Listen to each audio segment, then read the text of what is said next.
இந்த பொண்ணுடைய அம்மா சின்ன வயசுல இருந்தே நீ எப்போதும் பெர்ஃபெக்ட்டா இருக்கணும்னு சொல்லி சொல்லி வளர்த்துருக்காங்க.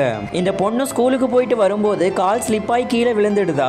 அந்த பொண்ணோட ஃபேவரட் மிரரும் உடைஞ்சு போயிடுது. அப்பன்னு பார்த்து இவங்க ஸ்கூல்ல இருக்கிற ரக்கட் பாயும் அந்த இடத்துக்கு வரான். ஆக்சுவலா இவன் தான் அந்த பொண்ணு கீழே விழுறதுக்கு யார் கண்ணுக்கும் தெரியாத மாதிரி ஒரு சின்ன கயரையும் கட்டி வச்சிருந்திருக்கான். அவ விழுந்ததுக்கு அப்புறம் அழுவா, நம்ம அதை வச்சு கிண்டல் பண்ணலாம்னு சொல்லி முடிவு பண்ணிருக்கான். பட் இந்த பொண்ணு ரொம்பவே சிரிச்சிட்டு இருக்கிறா. பட் இதை பார்த்து இந்த புள்ளி பண்ற பையனுக்கும் ரொம்ப குழப்பமா இருக்கு. அதனால அந்த பொண்ணு பத்தின இன்ஃபர்மேஷன்ஸ் எல்லாத்தையும் கலெக்ட் பண்ண ஆரம்பிக்கிறான். இப்படியே லஞ்ச் அவர் வந்துருது. அந்த பொண்ணு சாப்பிடவும் போறா.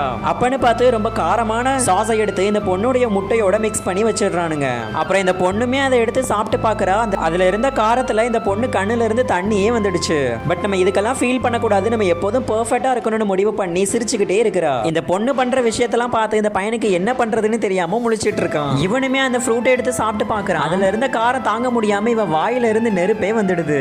சரி, பிளான் ஏலேவா தப்பிச்சுட்டா என்ன, பிளான் பி இருக்குன்னு சொல்லிட்டு இவங்க ஸ்கூலோட லேப்ல அதே ஃபிஷிங் ராட எடுத்து கட்டி வச்சிருக்கான். பட் அந்த இடத்துக்கு வந்த பொண்ணு இது எல்லாமே அந்த பையன் பார்த்த வேலைதான்ட்டு நல்லாவே தெரிஞ்சுக்கிறா. அதனால அந்த கயர்ல மிதிக்காத மாதிரி நடந்து போயிட்டு அந்த பையன் ஒளிஞ்சிருக்கிறதையும் பாத்துறா. அப்புறம் ரிட்டர்ன் வரும்போது வேணும்னே அந்த கயர்ல மிதிச்சு அங்க இருக்கிற ஸ்ப்ரே மொத்தமே அந்த பசங்க மேல விழுற மாதிரி பண்ணிட்டா. இப்படி இவன் போட்ட எல்லா பிளானுமே பேக் ஃபயர் ஆயிட்டதுனால அந்த பொண்ணு மேல இப்ப ரொம்பவே கோவத்துல இருக்கிறான். இப்படியே மறுநாள் கிரவுண்ட்ல எல்லாரும் விளையாண்டுட்டு இருக்கும்போது சடனா ஹெலிகாப்டர்ல இந்த பொண்ணுடைய நேம் எழுதி தொங்க விட்டுருக்கான். அப்புறம் அவன் கையில ஒரு மைக்கையும் வச்சுட்டு நான் உன்னை லவ் பண்றேன், என்னை கல்யாணம் பண்ணிக்கிறியான்னு சொல்லி கேட்டுட்டு இருக்கான். இதுக்கு இப்ப அந்த பொண்ணுடைய ரெஸ்பான்ஸ் என்னவா இருக்கும், இதுக்கப்புறம் என்னாச்சுன்னு தெரிஞ்சுக்க பார்ட் 2 கமெண்ட் பண்ணுங்க.